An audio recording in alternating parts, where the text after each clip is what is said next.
Hello, everyone. We have another awesome interview here today. I have Penelope with me. She's going to be sharing a bit of her chronic fatigue syndrome or ME/CFS journey. And even though Penelope isn't fully recovered yet, she's still very much on her journey, but she has made a lot of progress. And people keep telling me that they like hearing from people who, are still in it, still on the journey. So hello, Penelope. Thank you so much for Hello, doing this today. thank you. Why don't you tell everybody where you are, where you're from, and where you are in the world right now?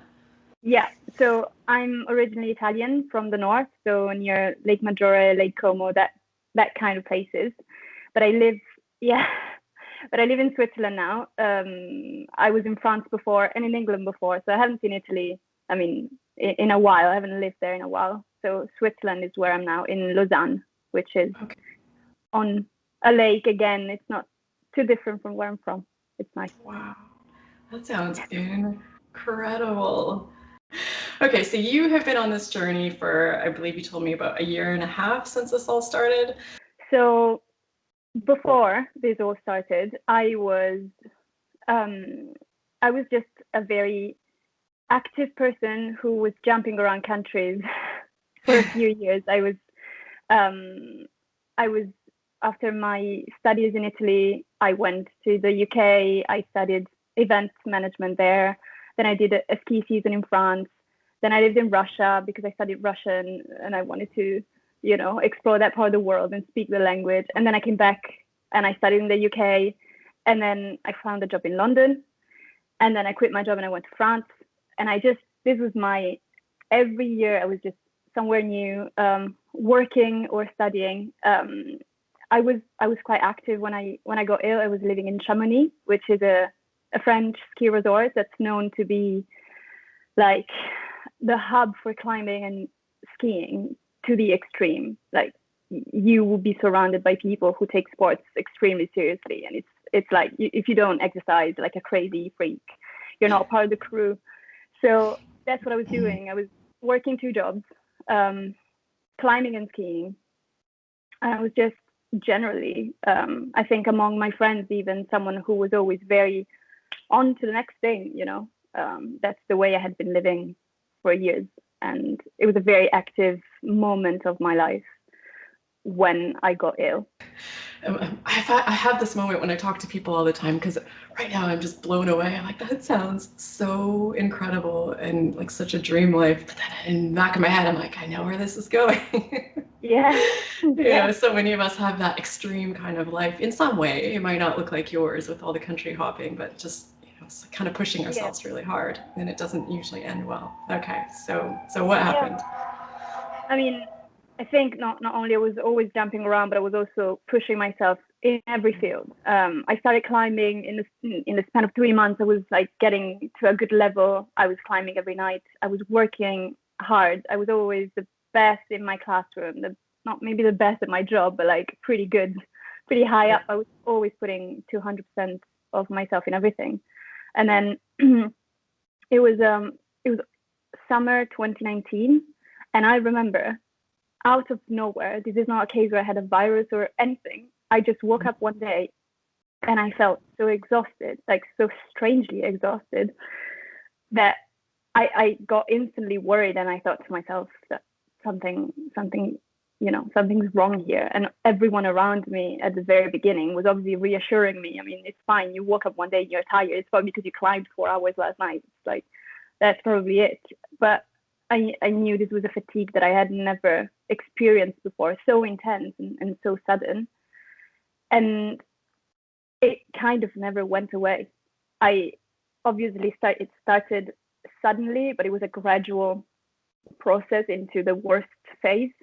But I remember at the beginning, I was working. I started going to the office, working through my fatigue, but I was starting to come back at 4 or 5 p.m. and falling asleep and sleeping till 9 a.m. the next day and going to work again and being exhausted throughout the day and come back and fall asleep. I was starting to like just not being able to keep up.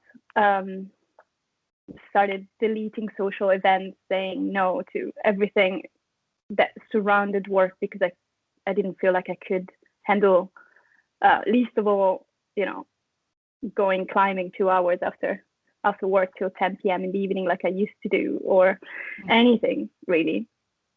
And then obviously saw a doctor, the first of many doctors, to say what's going on, what's happening to me. But at the time, my only real symptom that I could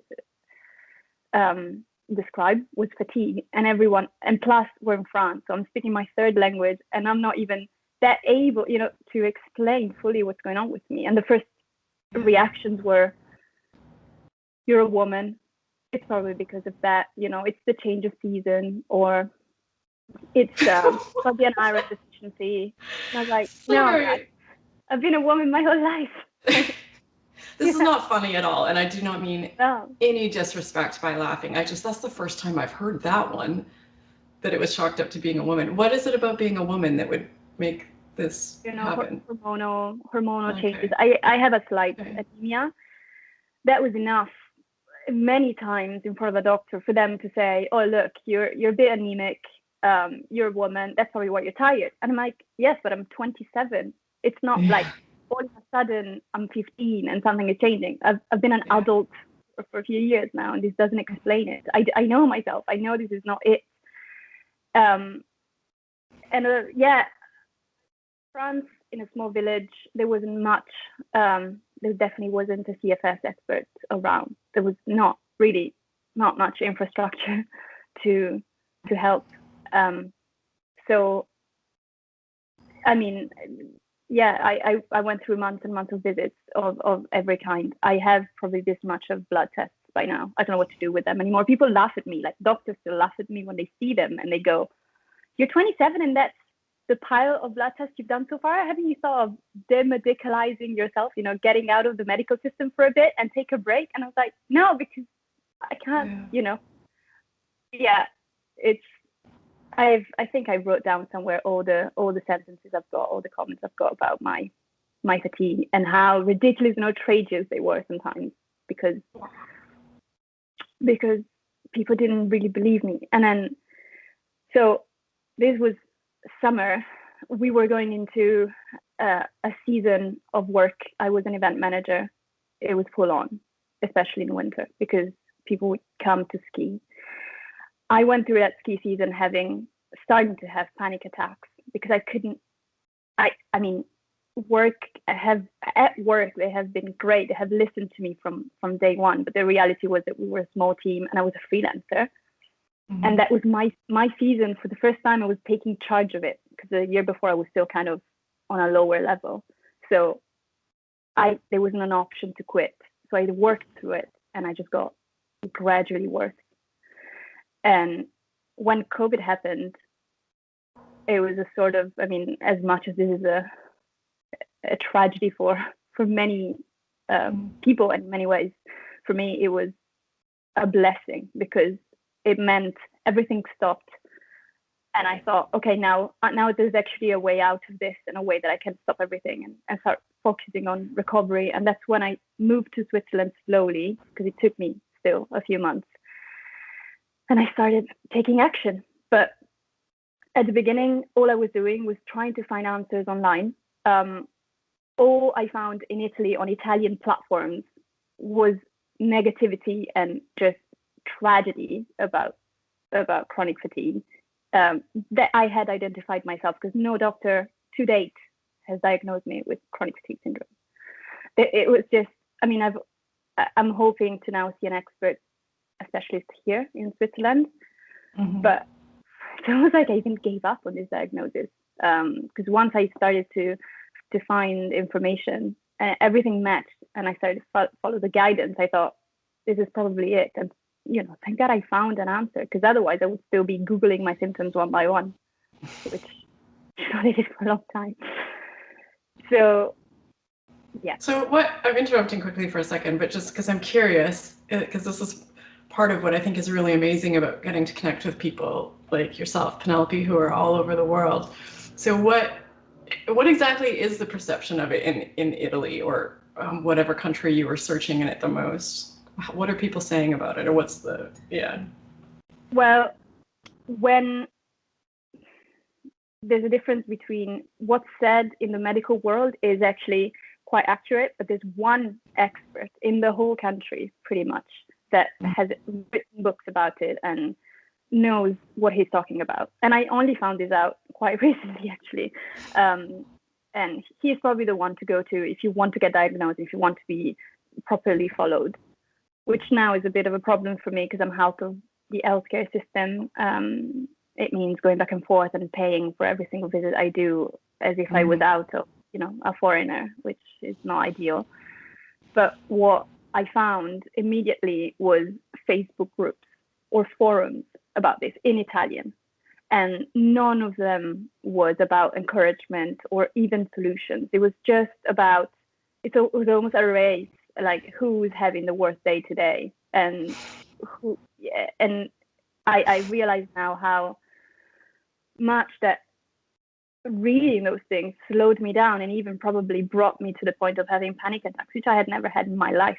I got to a point where it was just, I was working and then worrying about work and then reading about chronic fatigue syndrome, thinking I was doomed. And these all just exploded. And I, a couple of times had this panic attack where I basically passed out on the ground, not knowing what was happening. And that just added on to the stress of thinking, I'm dying. Something's happening to me that no one has figured out yet. And, So today, I still haven't found a positive or informative public space in Italy where this issue is discussed in a bit of a more encouraging way. It's really discouraging. It's sad to hear. It's understandable, I guess, because I think, it's a lot of people that are suffering and probably in the worst times of their life, and they're not getting a lot of guidance. It sounds like a lot of people in a lot of countries from the medical community, and it's just everyone's suffering. And I'm sure no one's intention is to, bring everybody down, but yeah, it feels like a normal reaction, right? We're struggling with something. We want to find people who get it. We want to get support. We know that's the right thing to do, so we connect with these support groups. But so much I hear from people, you have to be really careful about, the ones that you join and have really good boundaries around that. Yep. Thank you so much for taking the time to explain all of that, Penelope. It's a really moving story. It's just every one of these I say it, I get goosebumps. I just think, trying to imagine what it must have been like for you going through that. Of course, I have my own journey with this, but none of us are exactly the same. So what did it look like? Did it sort of just keep declining, or did you stay in a steady state? What did life look like for you kind of when it was at its worst? It did unfortunately keep declining. And I thought at the beginning that once, so everything happened starting in the summer, I went through winter. That was what I thought was the worst period because I had to work full time. Then when COVID happened, I had a break. And at the time I didn't realize, but now I look back and I realize that break gave me a first, moment for getting rid of the stress. And I remember having a month where I was starting to feel good again and thought, look, it was just, who knows, like a breakdown. But really, it didn't go away. And through summer last year, I started working again, even at a distance. And I was getting better. I was in a wave of good days and bad days, like very good days where I had nothing, and then bad days where I couldn't get out of bed. Okay. And ironically, only when I stopped, I decided to leave from France because I was still working remotely from Switzerland because I had spent lockdown with my boyfriend, but I was still working for my boss in France with two of them because I had two jobs. Only when I said, okay, I'm done, I'm leaving, I'm gonna start over and move to Switzerland. And I moved here. And this was November, December, so we're not talking long ago. I seemed to crash even more, almost as if the moment I stopped, I think now, living on adrenaline and having things to do, my body went, okay, and that's when I had my worst days. The psychologically, the worst was at the very beginning when I really didn't know what was happening to me. And I was, coming home from work, panicking and then sleeping 14 hours. But physically, I think the worst has been this winter, like around December, where my symptoms multiplied, and I used to wake up full of symptoms with tinnitus in my ears and headache and just feeling vertigo, and maybe functioning an hour and then having to go back to bed. And I was never bed bound. I could leave the house if I wanted to, but really I didn't want to, because 10 minutes of walk would trigger my symptoms again. And then I had to come back home and spend 2 hours in bed. So what my worst day looked like was pretty much a day in bed feeling awful. I started having this one symptom because my symptoms kept coming and going. But there was one that was really terrifying. It was like almost like my body was contracting itself in the abdomen, like someone had poisoned me. And I would just have a full day of like, like I would take my boyfriend's hand and I kept squeezing it like it was on some sort of, I was having an attack of, I don't know, of something. Full days of non-stop feeling like this and really never having a second of feeling rested were the worst. And still not having a diagnosis, and still having to convince everyone that I was actually ill, and still having, my family call me and say, so when are you going to go back to work? Because they just didn't realize. And I was like, guys, this is not a thing. You haven't understood the gravity of my symptoms, and I understand I'm far from them. And I think only when I went home for Christmas, they realized to what point this was an issue, because even then I was waking up, having breakfast and going back to lie down in my bed.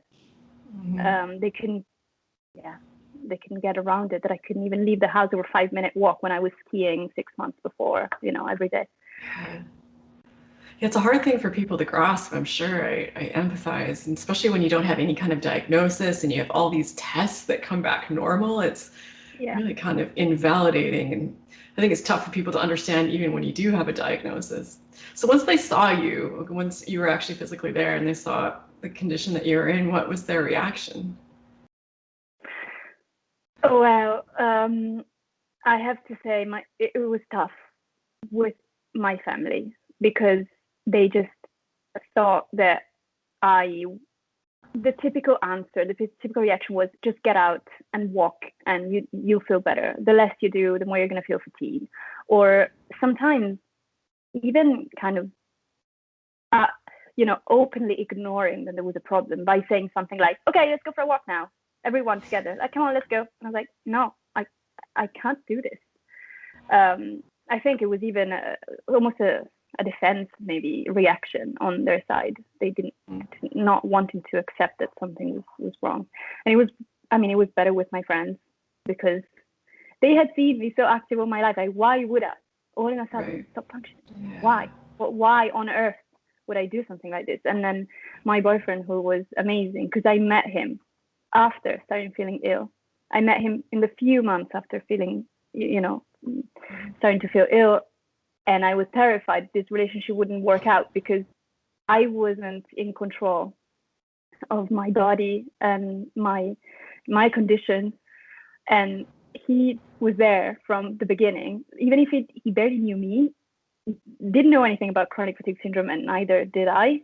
And he supported me throughout the whole thing. I was always there. He's become an expert of this. Much more than me. He's signed up there's a Swiss Association for Chronic Fatigue Syndrome, there's a French association. He's now members of them all. And he sent me the link, like, have you seen what they post about this? And I said, so this was also why when I had the choice to go back home to my family when I left France, or come here, I thought, this is where I'm going if I can, financially, because I need someone next to me who will make me feel validated in my issue. That's amazing that he's been so supportive and so great. This can't be easy for him. It's got to be scary. And of course, it's not the ideal situation that anyone's looking for in a relationship. He sounds like a really great person. People ask me sometimes, because relationships are tricky when you're facing health challenges. Do you have any, is there anything I'm just thinking if you have any like tips or suggestions, or do you guys find, low energy activities that you can do together? Or, people ask me a fair bit and I'm never quite sure what to say, even though I've been through it. Yeah, I wouldn't know. I mean, I think from his side, the best thing he's done was to become very flexible for me. And we're talking about a Swiss person who likes to have it all planned. And all of a sudden, he was with someone who could say on the same day of an activity plan, no, sorry, we're not going to be able to do this today. And he's Right. been amazing at saying, okay, that's fine. So we'll say that, if we had something planned with people when it was still possible or whatever, we'll Right. always keep the option open for you to go home earlier or not come. And slowly we've informed, mainly here is his friends, really. I still haven't built a life around myself here, especially because of my condition and because of lockdown. So it's his Mm-hmm. friends, but very slowly we've kind of made everyone aware that Mm-hmm. there's something with me that means sometimes I won't be able to be there, and it's not because I'm rude. So I've Right. appreciated his flexibility. And then I think on the days where I'm feeling okay, I try to be as supportive as I can with him. He's writing his PhD dissertation, final month, Okay. so he's also having his issues, and I Yeah. try to do what I can. I don't know, cook a meal or just be there and be like, you would do it. There are days where I'm the one who's there for him to say, it's okay, it's almost over. You'll be fine. And most of the days it's the other way around. Yeah. Yeah, it's tough, because you have to be on the receiving end of a lot of the support just because of what you're going through. So I was listening to everything you're saying, and I pulled out kind of three main things that I think make relationships work. Things that were reminding me of things that made my own relationship work. And when that other person is, supportive, obviously, and then just engaged and involved. It means a lot when Yeah. they're, doesn't it? Even if they can't find answers for you, just that they care enough and to do these things to show that they, of course, take it seriously and they are Yeah. on your team and they want to help you to solve this. And then, yeah, that flexibility is probably the biggest one because it's all so unpredictable. Yeah. So have you found things along this journey that have helped, or what have you tried, or things that haven't worked? Just any insight from your journey would be really, really helpful. Um, so there's like two sets of things. One is the practical tips, and one is the psychological attitude. I have realized that I was having, this might not be related, but I was having digestive issues for a long time, especially when I was feeling stressed. My digestion would just completely go down the toilet. So I Pun just, intended. I just, yeah, sorry, as I'm not an English speaker, I sometimes say things and I'm like, anyway, so, Just pretend you uh, meant to say it. It's just super clever. yeah, that was totally intended, yeah. But I I've noticed that I think what helped with with fixing that was making kefir, which I didn't really know about before. Found out through books and your channel, and then my research just expanded. And I tried to make sauerkraut; it didn't really work. But kefir, I mastered now, and I mean, ever since I've been having this, I'm so regular. I'm like I my gut works again, and it's getting better. So that was one thing that I guess is helping me in the process. I will never know, but in any case, I'm happy that I fixed it. Okay, so for the people watching, I obviously I know about kefir and all this stuff because I'm a big fan of it. But if someone's watching there aren't familiar with it, can you explain, what kefir is and why you're eating kefir and sauerkraut and how that impacts your digestion? Yeah, so kefir is a fermented beverage made, in my case, with water. You can also make it with milk. And kefir grains are the base. I found them. I got them um, from my flatmate in France, who found them somewhere. I don't know, but I think you can get them from organic shops or maybe online. And then you put them in water. I put sugar and some dates and some dried seeds, something sweet anyway, and I leave them for 48 hours. And when it's done, it's this fizzy fermented drink that's supposed to um, rebalance your bacteria in your gut. If yeah. Yeah. And I feel like I put you on the spot for like fermenting tutorial. Go. Yeah, and I drink it every morning before anything else. And then I drink celery juice, which is another one that I heard so much about online. Okay. So this brings me to a point that I wanted to make. I found out that for me, even if it's probably not the case for everyone, intermittent fasting works quite well. So I used to be a huge breakfast eater, like wake up and you wouldn't get me out of bed without a massive breakfast waiting. And now I'm making the effort to just have kefir or celery juice or both.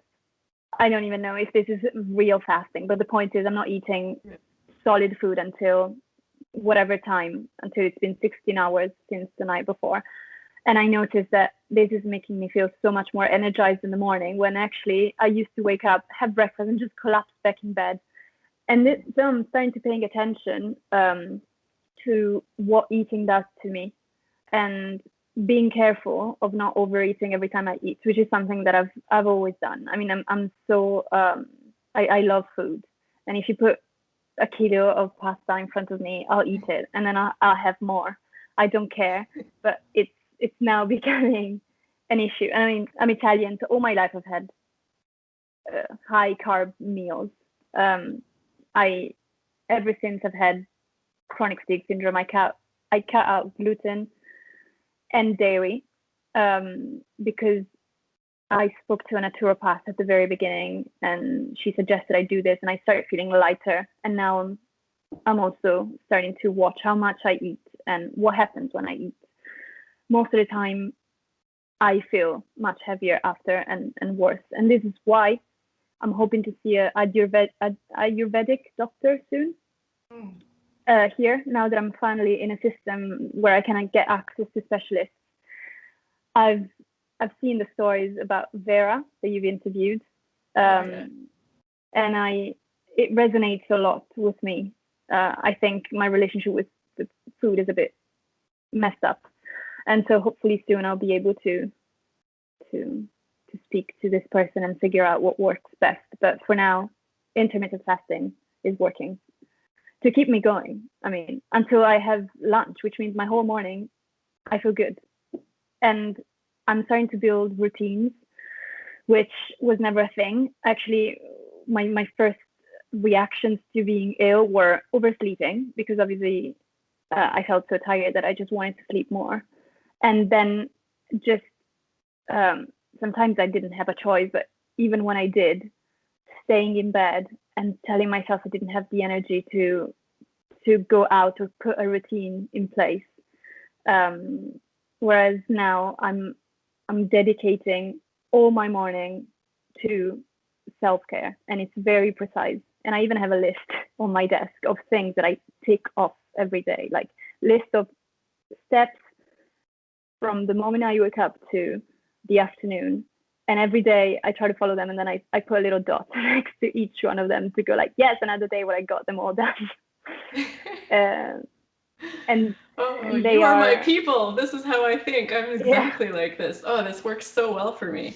Yeah, okay, it sounds like you're about to share some of your list stuff. I'd love to hear some of it if you're okay with sharing it.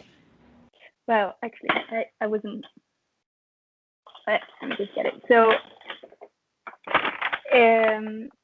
it's wake up and drink water. I keep this next to my bed, and I wake up and first thing I drink it all, basically. I take some time to get it all down. I never used to drink. I used to forget about drinking. I was so, I think, dehydrated most of my life, and now I'm making it a methodical thing to keep drinking throughout the day. Then I open the windows and stay a little bit in front of the light. Something else that completely, I mean, I didn't know anything about these routines, so I wasn't aware that it helps to, wake up your receptors and all that. And then I got a juicer, so I make celery juice, or I drink a glass of kefir. Then I shower and I try my best to have, I'd love to say minutes, but it's seconds most likely, of cold water to help me wake up. And then no matter what the weather is, and now it's getting better because it's getting sunnier, I get outside. And even if I've realized that if I go over 10 minutes of walking these days, I probably can, but it's likely to set me back. This is, I think, kind of my baseline right now. I've realized. I walk to a park that I found not far from the house. I sit on a tree that I found.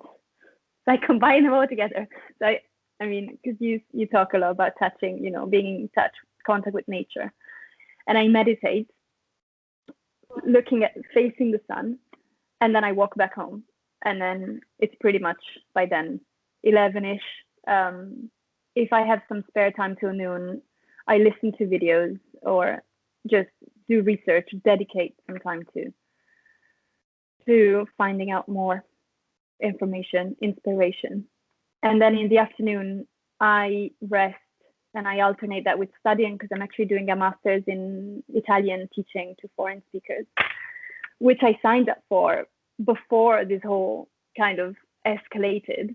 So at the beginning, I was worried of not being able to follow it, but now I found a good rhythm and I can see that it works if I'm determined to. I mean, I study like crazy as much as I worked like crazy. So I really need to stop myself from opening my computer before noon and, just dedicating that time to myself only. And I also signed up for a coaching program with Pamela, which that you talk about in your channel. And it's finishing now. It was the final week. It was a group course. And she helped me, like a lot. She was amazing at really not only making us feel validated. For the first time, I was in a group of people who were talking about CFS, and I didn't have to defend myself or justify myself. It really put me on focus. Like, this is the issue we have, and these are the things you can do to get better. And I think that really helped me stay focused and build this routine even more, consistently. And then, obviously she gives you tips to calm yourself down, tips to keep your baseline, and then she insists a lot, and I think it's very important on the focus on recovery point. So even when you have a good day, just keep focusing on the steps that you need to take every day, and don't just throw it out the window, because all of a sudden, this would be me. You're in the mountains and you can go out skiing and you think you can. So you go and you ski for 2 hours, and then you have 3 days in bed because you've overdone it. Which is the temptation is real. I was in the mountains a week ago and Swiss ski resorts are open. I didn't bring my skis with me because I was afraid almost of having a good day and go, I just can't do this, I have to go. And then, It's crazy, isn't it? I say this a lot, but holding back is like next level self-control, especially for people who really have a history of overdoing it. It is so hard.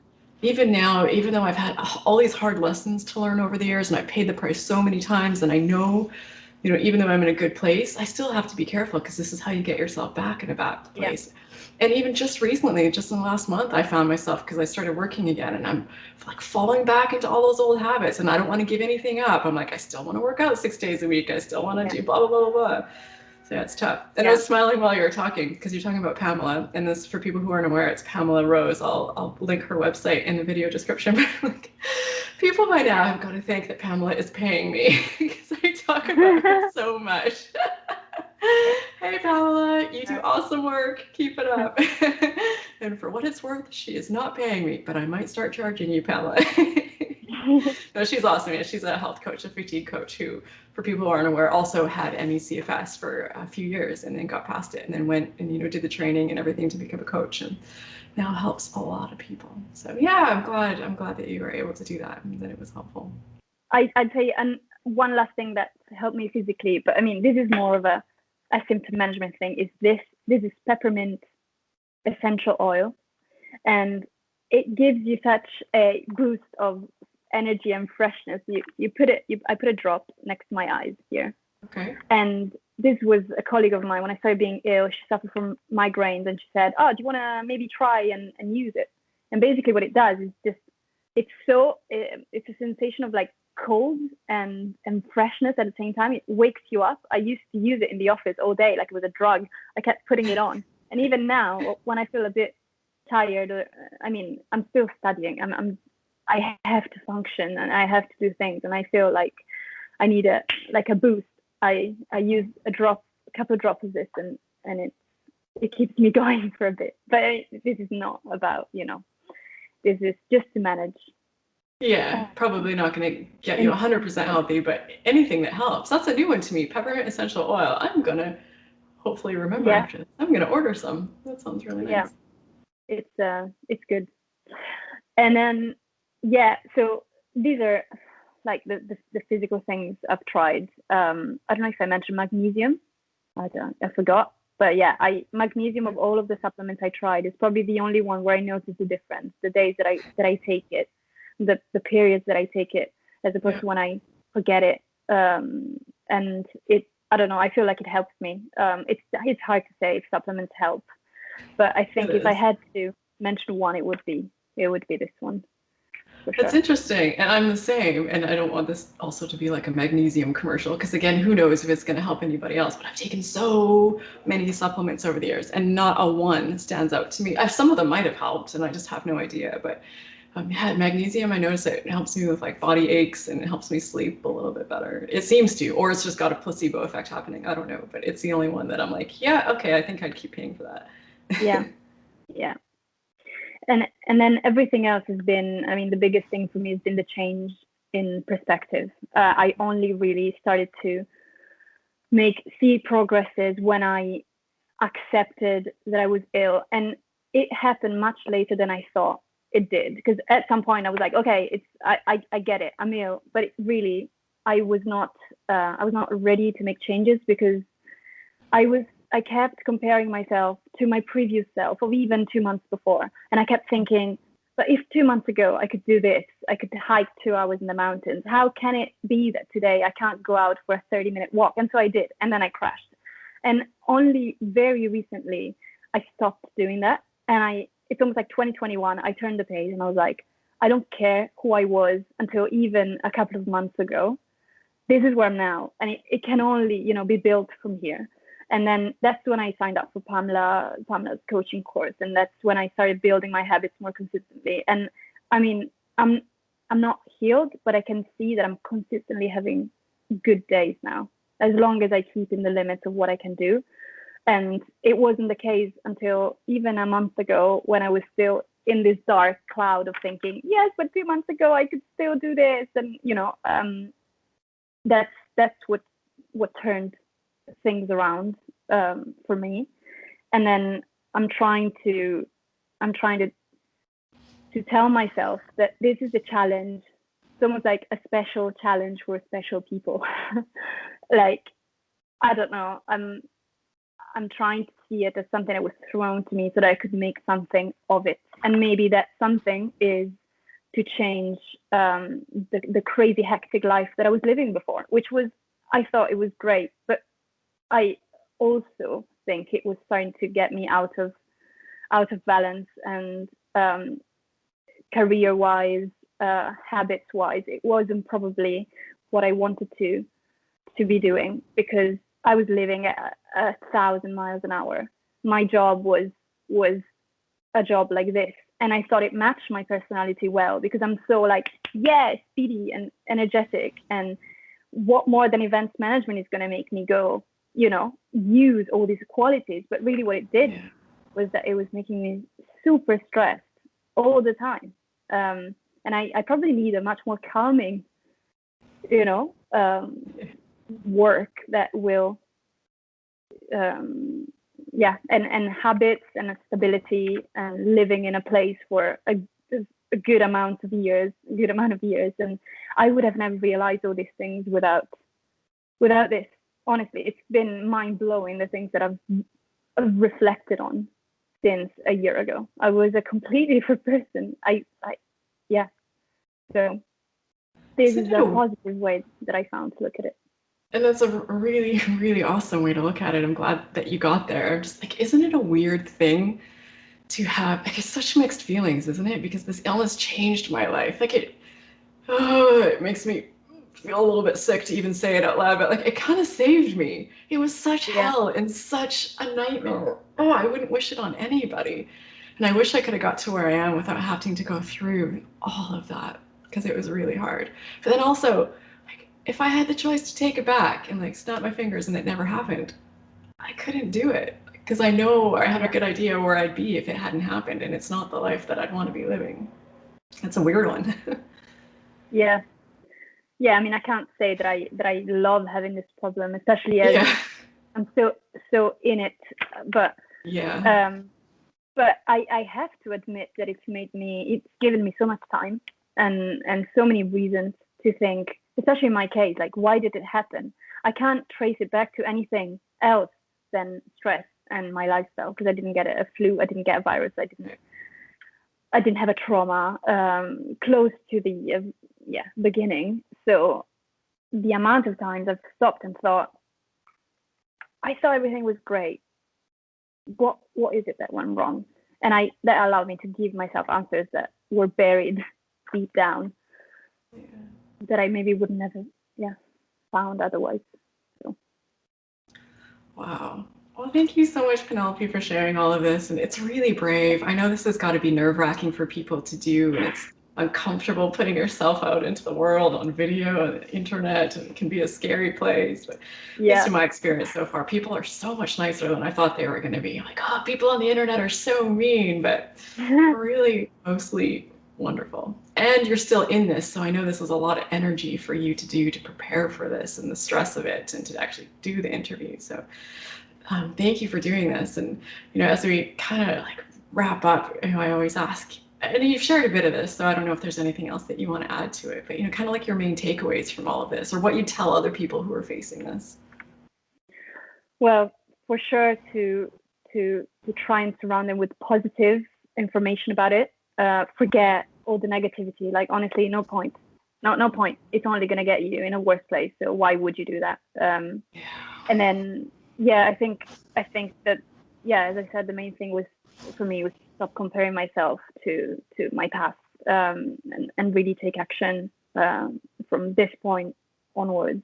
And also, like, really, I think for me it happened so fast. I imagined I would recover as fast as I declined, but then that's not how it works. I imagined in my mind this image of a train that like starts, is running next to a cliff, and at some point just goes down all in a sudden, just, and crashes into the ground. And how long it would take for people to arrive and, like, I don't know, link it to metal cables and start slowly pulling it all up again. Whereas you imagine you go and then woo, Yeah.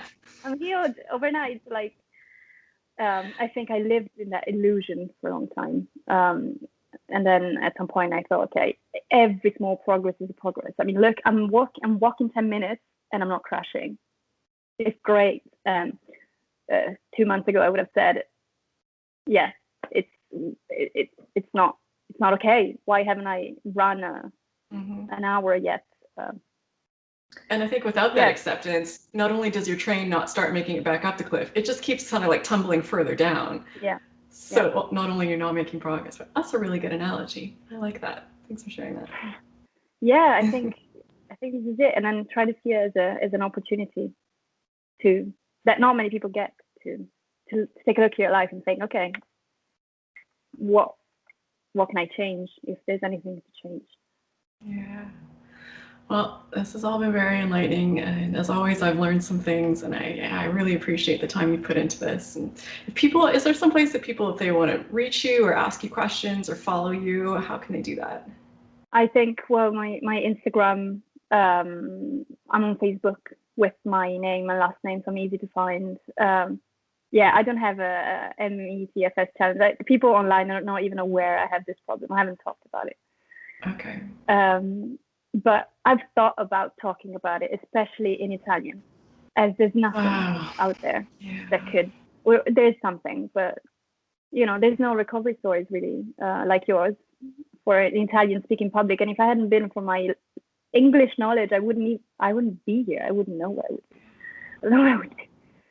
So it would be nice to at some point put it out there. But, Yeah. And thank you for doing this in English. Your English is phenomenal. That is uh, very thank you. helpful for it not being your first language. Yeah, I think that would be really great. It's always great to spread awareness, but the old saying goes, you kind of got to save yourself first. You've got all the time in the world to start Yeah. sharing that. So there's no time limit on it. I didn't start talking about my journey, until about 10 years after it started. So yeah. All right. Well, a million thanks to you, Penelope. This was wonderful. Thank Seriously. you. From the bottom of my heart, I thank you for sharing this. I know how much it means to people, and I know how much they just appreciate hearing these journeys. So this was wonderful. Thank you. Thank you. Thank you. Thank you. I mean, it's so great to be here.